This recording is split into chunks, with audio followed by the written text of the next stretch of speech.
So guys, have you seen some cool and interesting sculptures popping up all around our area? We have, and we wanted to track down the person responsible for this. So artist Reed Bmore, we're doing work right now while we're sitting there talking. Reed Bmore joins us. How are you, sir? I'm doing great. Thank you for having me on the show. What are you making right here while we're talking? A ring? Yeah. I'll fit it to you when I'm done. Okay.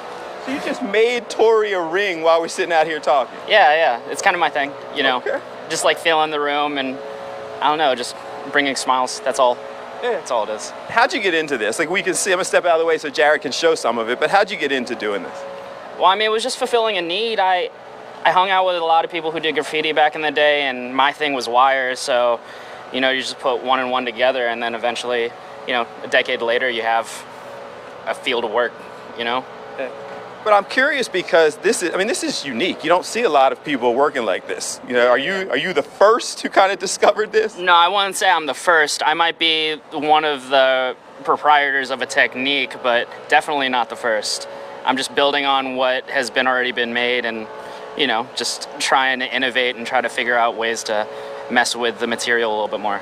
Whenever I see people who do these kind of unique and outstanding things, I always wonder, how does one even get into that? Like, you're just sitting around one day and discovered you had the talent to do this freehand. Well, I mean, yeah, I started doing this freehand, but when I started doing this graffiti, it really was just to kind of fill problem solving. I always had like a curiosity of like what is public and what is private ownership, and I think one of the things that we as a society today kind of like let down is, you know, we have the power ourselves to go out and change our own backyard, you know? Like Baltimore itself, like we have 16,000 abandoned row houses in the city, you know, one of the biggest homeless problems, you know, police brutality. It's a lot of things, and, you know, one of the things that I could figure out to control just my own life and help give back in some positive way is just doing my own public street art, you know? Just kind of put it up and let people experience it. If they want to buy it, like if I want some of this in my house, can I do that too? Yeah. I mean, you could reach me out on my like IG, Reed Bmore Art, or just my email, you know?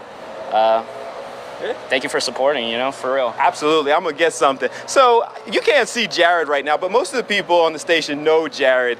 You made this while you were sitting here waiting for me to come out of the studio. This is a profile of Jared. How long did it take you to do that?